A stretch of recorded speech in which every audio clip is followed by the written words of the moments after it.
2023 October 25 ശരിക്കും പറഞ്ഞാൽ എൻ്റെ നിളക്കുട്ടിയുടെ ബർത്ത്ഡേയുടെ പിറ്റേ ദിവസമാണ് ഞങ്ങൾ പ്രഗ്നൻസി ടെസ്റ്റ് ചെയ്യുന്നത്. ഞാൻ പ്രഗ്നൻ്റ് ആണെന്ന് അറിയുന്നത്. ചാച്ചൻ ഓർക്കുന്നുണ്ടോ ആ ദിവസം? പിന്നെ ഞാൻ ഓർക്കുന്നുണ്ട്. അന്ന് രാവിലെ നീ ഭയങ്കര ടയേർഡാന്ന് പറഞ്ഞിട്ടാണ് നമ്മൾ ചെക്ക് ചെയ്തത് തന്നെ. ഞങ്ങളെ സംബന്ധിച്ചിടത്തോളം ഞങ്ങൾ ഭയങ്കരമായിട്ടൊരു കുഞ്ഞിന് വേണ്ടി ആഗ്രഹിച്ചിരുന്നൊരു സമയത്താണ് ഞങ്ങൾ പ്രഗ്നൻസി പോസിറ്റീവാണെന്ന് അറിയുന്നത്. അത് ശരിക്കും ഞങ്ങൾക്കൊരു പ്രൈസ്ലെസ് മൊമെൻ്റ് ആയിരുന്നു. ഞാനും മാളും നിളക്കുട്ടി അടങ്ങുന്ന ഞങ്ങളുടെ കുഞ്ഞു ഫാമിലിയിലേക്ക് പുതിയൊരു കുഞ്ഞും കൂടെ വരുമെന്ന് പറഞ്ഞപ്പോൾ ഞങ്ങൾക്ക് വളരെയധികം സന്തോഷമായിരുന്നു. പിന്നെ ഇത് അറിഞ്ഞു കഴിഞ്ഞപ്പം ഞങ്ങളുടെ അടുത്ത ടാസ്ക് എന്ന് പറഞ്ഞു കഴിഞ്ഞാൽ നിളക്കുട്ടിയോട് ഇതിനെപ്പറ്റി പ്രസൻറ്റ് ചെയ്യുക എന്നുള്ളതായിരുന്നു. അവളതെങ്ങനെ അക്സെപ്റ്റ് ചെയ്യും, അവളുടെ റിയാക്ഷൻ എന്തായിരിക്കും എന്നൊക്കെ ഓർത്ത് ഞങ്ങൾക്ക് നല്ല ടെൻഷൻ ഉണ്ടായിരുന്നു.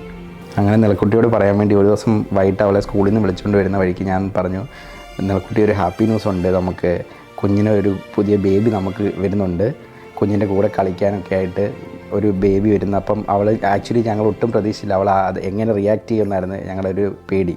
പക്ഷെ അവൾ ഭയങ്കര എക്സൈറ്റഡ് ആയിട്ട് എന്നോട് ചോദിച്ച് എപ്പോഴാണ് അപ്പം വരുന്നതെന്നും പറഞ്ഞുകൊണ്ട് ഐ ആം വെയിറ്റിംഗ് ആണെന്നും പറഞ്ഞുകൊണ്ട് അവൾ പറഞ്ഞു. അതിനുശേഷം ഫാമിലിയിൽ എല്ലാവരോടും പറഞ്ഞു, എല്ലാവർക്കും ഭയങ്കര സന്തോഷമായിരുന്നു.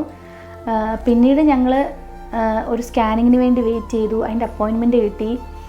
അങ്ങനെ സ്കാനിങ് കഴിഞ്ഞു, പ്രഗ്നൻസി കൺഫേം ആയി. അങ്ങനെ സ്കാനിങ് ഒക്കെ കഴിഞ്ഞ് കഴിഞ്ഞപ്പം ആക്ച്വലി എനിക്ക് ടെൻഷനായിരുന്നു. കാരണം ഇവരുടെ ഫസ്റ്റ് പ്രഗ്നൻസിയിൽ ഞാൻ നാട്ടിലില്ലായിരുന്നു. അപ്പം ഇവളെ എങ്ങനെ നോക്കണം അല്ലെ എങ്ങനെ ഹെൽപ്പ് ചെയ്യണമെന്നൊക്കെ എനിക്ക് ഭയങ്കര ടെൻഷനായിട്ട് ഞാൻ എല്ലാ ദിവസവും ഇവളോട് ചോദിക്കും, നീ ഓക്കെ ആണോ, നിനക്ക് ഇനി എന്തെങ്കിലും ഹെൽപ്പ് വേണോ എന്നൊക്കെ ഞാൻ ചോദിക്കുമായിരുന്നു. നിളക്കുട്ടിയെ പ്രഗ്നൻ്റ് ആയിരുന്ന സമയത്ത് ഞാൻ നാട്ടിലായിരുന്നു. അപ്പം പേരൻസ് ഉണ്ടായിരുന്നു. പക്ഷേ ഇവിടെ വെച്ചാണെങ്കിൽ നമുക്കറിയാലോ, നമ്മുടെ കൂടെ ഫാമിലി ഇല്ല, നമ്മൾ ഹസ്ബൻഡ് ആൻഡ് വൈഫ് വേണം മാനേജ് ചെയ്യാൻ. എന്നാൽ പോലും എൻ്റെ എല്ലാ ആവശ്യങ്ങളിലും എൻ്റെ കൊഹേർട്ട് എൻ്റെ കൂടെ ഉണ്ടായിരുന്നു. ആ സമയത്ത് ഞാൻ കുറച്ച് സിക്നസ്സിൽ കൂടെ ഒക്കെ കടന്നു പോയിട്ടുണ്ട്. അപ്പം ഞാൻ വേറൊരു സ്ഥലത്താണെന്നുള്ളൊരു ഫീലിംഗ് പോലും തരാതെ എന്നെ മെൻ്റലി എന്നെ ഫിസിക്കലിയും എൻ്റെ എല്ലാ കാര്യങ്ങളിലും അവരെനിക്ക് എപ്പോഴും എൻ്റെ കൂടെ ഉണ്ടായിരുന്നു. അതെനിക്ക് ഒരിക്കലും മറക്കാൻ പറ്റാത്തൊരു കാര്യം തന്നെയാണ്. ശരിയാണ് പറഞ്ഞത്. ഞങ്ങൾ ആ ഒരു ടൈമിൽ ഒത്തിരി സ്ട്രഗിൾ ചെയ്തായിരുന്നു. കാരണം ഇവൾക്ക് ഫിസിക്കലി നല്ല രീതിയിൽ വയ്യാതായ സമയത്ത് ഞങ്ങളെ കൂടെ എപ്പോഴും ഞങ്ങളുടെ ഫ്രണ്ട്സ് ഉണ്ടായിരുന്നു. എല്ലാ കാര്യത്തിലും എപ്പോൾ വിളിച്ചാലും ആരിലൊക്കെ ഞങ്ങളെ വന്ന് ഹെൽപ്പ് ചെയ്യുമായിരുന്നു.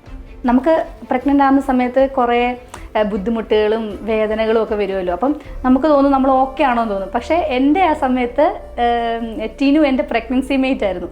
അപ്പം എനിക്ക് എന്തായാലും ഒരു ബുദ്ധിമുട്ട് വന്ന ഉടനെ ഞാൻ അവളോട് ചോദിക്കും, എടി ഇങ്ങനെയൊക്കെ നോർമലാണോ? അപ്പോൾ അവളും പറയും, എടി നോർമലടി, കുഴപ്പമില്ല, എനിക്കും ഇതൊക്കെ ഉണ്ട്.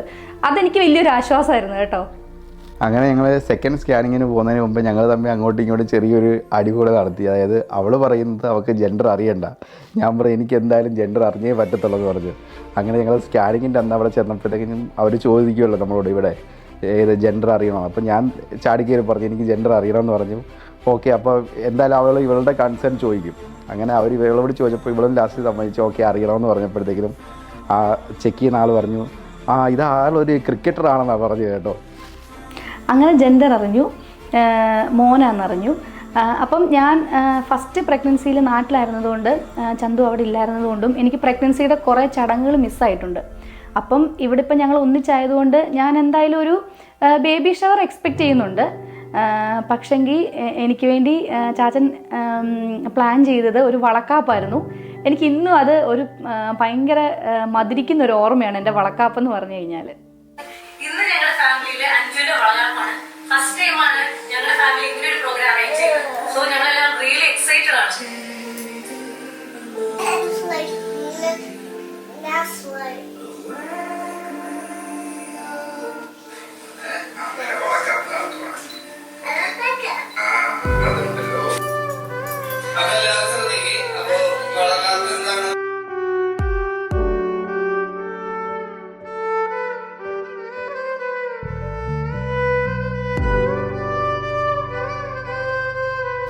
അങ്ങനെ വളക്കാപ്പൊക്കെ കഴിഞ്ഞ് കഴിഞ്ഞപ്പോഴത്തേക്കും ഞങ്ങൾക്ക് അടുത്തൊരു ടെൻഷൻ വന്നതെന്ന് പറഞ്ഞാൽ ഡെലിവറി ഇവിടെ നടത്തണോ അതോ നാട്ടിൽ വേണമെന്നായിരുന്നു. കാരണം ഇവയ്ക്ക് ഇവിടെ നടത്തുന്നതിന് ഭയങ്കര പേടിയായിരുന്നു. അങ്ങനെ എനിക്ക് നാട്ടിൽ പോകാൻ പറ്റില്ലായിരുന്നു, ലീവില്ലാത്തതുകൊണ്ട്. പിന്നെ ഞങ്ങൾ തിരക്കി ആരിലും നാട്ടിൽ പോകുന്നവരുണ്ടോയെന്ന്. അങ്ങനെ ലാസ്റ്റ് നിളക്കുട്ടിയെയും മാളവനെയും കൂടെ ഞാൻ നാട്ടിലേക്ക് വിട്ടു. നാട്ടിൽ പോകുമെന്നുള്ളൊരു ഡിസിഷൻ എടുക്കാൻ മെയിനായിട്ടുള്ള കാര്യം എന്ന് പറഞ്ഞാൽ എനിക്ക് ആ സമയത്ത് റെസ്പിറേറ്ററി റിലേറ്റഡ് ആയിട്ടുള്ള കുറച്ച് ബുദ്ധിമുട്ടുകളുണ്ടായിരുന്നു. അപ്പോൾ എൻ്റെ മെയിൻ കൺസേൺ എന്ന് പറഞ്ഞു കഴിഞ്ഞാൽ എൻ്റെ കുഞ്ഞിന് അതുകൊണ്ട് എന്തെങ്കിലും ഒരു ബുദ്ധിമുട്ട് വരുമോ എന്നുള്ളതായിരുന്നു. അപ്പം നിളക്കുട്ടിയുടെ സമയത്ത് എന്നെ ട്രീറ്റ് ചെയ്ത ഡോക്ടറിനെ ഞാൻ പേഴ്സണലി കോണ്ടാക്ട് ചെയ്യുകയും അപ്പം ഞാൻ ആ ഡോക്ടറിനെ കാണാൻ വേണ്ടി മാത്രമാണ് ശരിക്കും പറഞ്ഞാൽ നാട്ടിലേക്ക് പോകാമെന്നുള്ള ഡിസിഷനിൽ ഫൈനലി എത്തിയത്. അങ്ങനെ ഇവർ നാട്ടിൽ പോയി കഴിഞ്ഞാൽ പിന്നെ ദിവസങ്ങൾ അടുക്കും തോറും എനിക്ക് ഭയങ്കര ടെൻഷനായിരുന്നു. കാരണം ഇവർ നാട്ടിലാണ്, ഞാനിവിടെയാണ്. പിന്നെ ആകെപ്പാടെ ഒരു സമാധാനം എന്ന് പറഞ്ഞാൽ അമ്മയും മാളുവിൻ്റെ മമ്മിയും ഒക്കെ വീട്ടിലുള്ളതായിരുന്നു. അങ്ങനെ ഞാൻ എനിക്കും കുഞ്ഞിന് വേണ്ടിയുള്ള എല്ലാ സാധനങ്ങളുമായിട്ട് ഹോസ്പിറ്റൽ ബാഗൊക്കെ സെറ്റ് ചെയ്ത് വെച്ചു. ഇതിനിടയ്ക്ക് എനിക്ക് 3-4 പ്രാവശ്യം ഫോൾസ് പെയിൻ വന്നു. ഞാൻ ഹോസ്പിറ്റലിൽ അഡ്മിറ്റായി. പക്ഷേ ശരിക്കുള്ള പെയിൻ എനിക്ക് ജൂലൈ 8-ാം തീയതിയാണ് വരുന്നത്. അപ്പോൾ ഈ സമയങ്ങളിലൊക്കെ ഞാൻ ഏറ്റവും കൂടുതൽ ആഗ്രഹിച്ചിട്ടുള്ളതെന്ന് പറഞ്ഞു കഴിഞ്ഞാൽ ചന്തു എൻ്റെ കൂടെ ഉണ്ടായിരുന്നെങ്കിൽ എന്ന് ഞാൻ ഭയങ്കരമായിട്ട് ആഗ്രഹിച്ചു. കാരണം ഫസ്റ്റ് പ്രഗ്നൻസിക്കും ചന്തുവിന് വരാൻ പറ്റിയിട്ടില്ല. അങ്ങനെ 8-ാം തീയതി ഹോസ്പിറ്റലിൽ അഡ്മിറ്റായ എന്നെ ലേബർ റൂമിലേക്ക് ട്രാൻസ്ഫർ ചെയ്തു. അപ്പോൾ വീട്ടിൽ നിന്ന് ആക്ച്വലി എന്നെ വിളിച്ച് പറഞ്ഞ് ഇങ്ങനെ മാളുവിനെ ഹോസ്പിറ്റലിൽ അഡ്മിറ്റ് ചെയ്തെന്ന്. ശരിക്കും അത് കേട്ടപ്പോൾ തൊട്ട് എനിക്ക് ഭയങ്കര ടെൻഷനായിരുന്നു. ഇവർക്ക് അത് മാനേജ് ചെയ്യാൻ പറ്റുമോ, ഇവർക്ക് പെയിൻ കൂടിയിട്ടാണോ കൊണ്ടുപോയത് എന്നും എനിക്ക് കറക്റ്റായിട്ട് അറിയത്തില്ലായിരുന്നു. അവർ പറഞ്ഞ് ഹോസ്പിറ്റലിലാണ് ഞങ്ങൾ ഇങ്ങനെ ഇവളെ അഡ്മിറ്റ് ചെയ്തു എന്ന് മാത്രമേ പറഞ്ഞുള്ളായിരുന്നു. പക്ഷെ അത് കേട്ടപ്പോൾ തൊട്ട് എനിക്ക് ഇവളുടെ ഫസ്റ്റ് ഡെലിവറി ടൈം ഞാൻ ഓർത്തത്. കാരണം നിളക്കുട്ടിയുടെ ഡെലിവറി ടൈമിലാണെങ്കിലും എനിക്ക് അവളെ കൈ മേടിക്കണമെന്ന് ഭയങ്കര ആഗ്രഹമായിരുന്നു. അത് സാധിച്ചില്ല. ഇപ്പോൾ ഇത് സെക്കൻഡും എനിക്ക് കുഞ്ഞിനെ കൈ മേടിക്കാൻ പറ്റാത്തത് ശരിക്കും പറഞ്ഞാൽ എനിക്ക് ഭയങ്കര വിഷമം തന്നെയായിരുന്നത്. അങ്ങനെ ജൂലൈ 9-ാം തീയതി രാവിലെ 10 മണിക്ക് എനിക്ക് സിവിയറായിട്ട് പെയിനായി. 11:15 ഞാൻ വീണ്ടും അമ്മയായി. എൻ്റെ നയൻകുട്ടനെ കണ്ടു. ഞാൻ ഒരു നേഴ്സ് അവനെ എൻ്റെ അടുത്തോട്ട് കൊണ്ടുവന്നു. ഞാൻ അവനെ ഒരു ഉമ്മ കൊടുത്തു. ശരിക്കും പറഞ്ഞാൽ എനിക്ക് ആ സമയത്ത് എനിക്ക് തോന്നിയത് ചന്തുവിൻ്റെ കുഞ്ഞിലെ ഒരു ഫോട്ടോ ഉണ്ട് ചുരുണ്ട മുടിയായിട്ട്. അപ്പം ആ ഒരു ഫോട്ടോയായിട്ടുള്ളൊരു സിമിലാരിറ്റിയാണ് എനിക്ക് അവനെ തോന്നിയത്. പിന്നെ അവർ പറഞ്ഞു ഇനി കുറച്ച് കഴിഞ്ഞ ശേഷമേ കുഞ്ഞിനെ കാണിക്കത്തുള്ളൂ. അപ്പം എനിക്ക് ഭയങ്കര ഞാനിങ്ങനെ കൊതിയോടിങ്ങനെ വെയിറ്റ് ചെയ്യുമായിരുന്നു എൻ്റെ മോനെ എനിക്ക് വീണ്ടും കാണാൻ വേണ്ടി.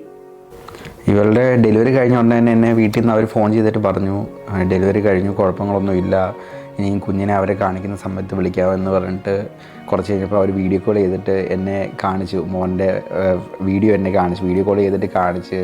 ശരിക്കും പറഞ്ഞാൽ അതൊക്കെ കണ്ടപ്പോൾ ഭയങ്കര സന്തോഷവും എൻ്റെ കണ്ണ് വരെ നിറഞ്ഞു പോയി ആ സമയത്ത്.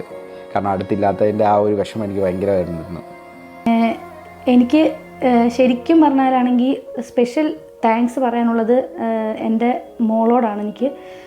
കാരണം ഒരു അമ്മയാകുന്ന സമയത്ത് നമുക്ക് കുറേ ചേഞ്ചസ് വരും. മാനസികമായ കുറേ വിഷമങ്ങളും സങ്കടങ്ങളും കൂടെ ഒക്കെയാണ് നമ്മളതിനെ പോസ്റ്റ്മോർട്ടം ഡിപ്രഷൻ എന്നോ ഒക്കെ നമുക്ക് വിളിക്കാം. അപ്പം അങ്ങനെ വിഷമങ്ങളിൽ കൂടെ ഒക്കെ കടന്നു പോയപ്പോൾ ഞാനത് ചില സമയങ്ങളിൽ എനിക്ക് തോന്നുന്നു എൻ്റെ മോളോടായിരുന്നു അത് എക്സ്പ്രസ് ചെയ്തുകൊണ്ടിരുന്നത്. പക്ഷേ അവൾക്ക് 4 വയസ്സേ ഉള്ളെങ്കിലും അവളത് എന്നെ ഒത്തിരി മനസ്സിലാക്കിയിട്ടുണ്ട്. അവൾ ആ സമയങ്ങളൊക്കെ അഡ്ജസ്റ്റ് ചെയ്തിട്ട് അവൾ ഒത്തിരി നല്ല രീതിയിൽ എന്നോട് കോപ്പറേറ്റ് ചെയ്തതായിട്ട് എനിക്ക് ഫീലിംഗ് ഉണ്ട്. അതുകൊണ്ട് എനിക്കൊരു സ്പെഷ്യൽ താങ്ക്സ് പറയാനുള്ളത് എൻ്റെ മൂത്ത കുഞ്ഞിനോടാണ്.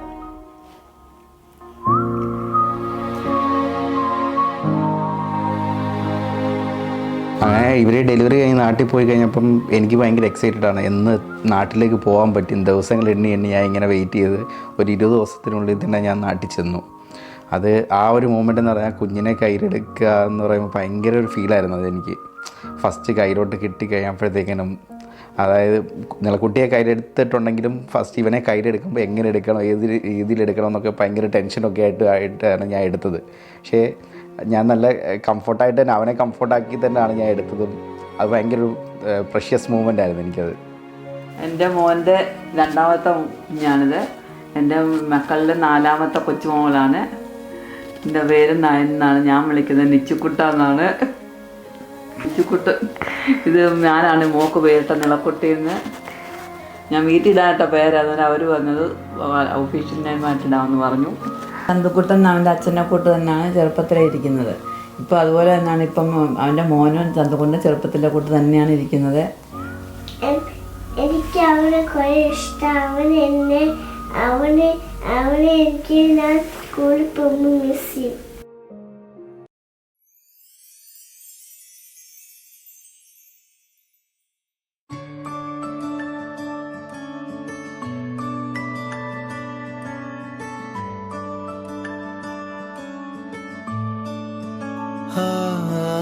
മിഴിയോരം നനയുകയോ മനമെങ്ങോഴുകയോ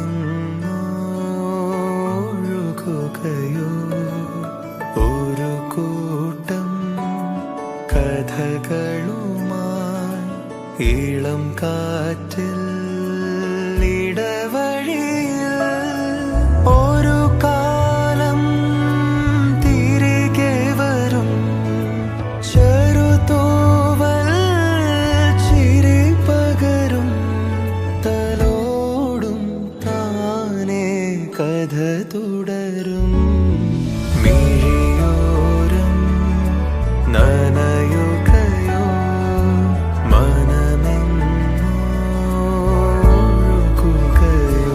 ഞങ്ങളുടെ കുഞ്ഞു മലാഹ നയൻകുട്ടന് അപ്പയുടെയും അമ്മയുടെയും ആയിയുടെയും അക്കച്ചിയുടെയും 1000 ജന്മദിനാശംസകൾ. Happy birthday നയൻകുട്ടൻ.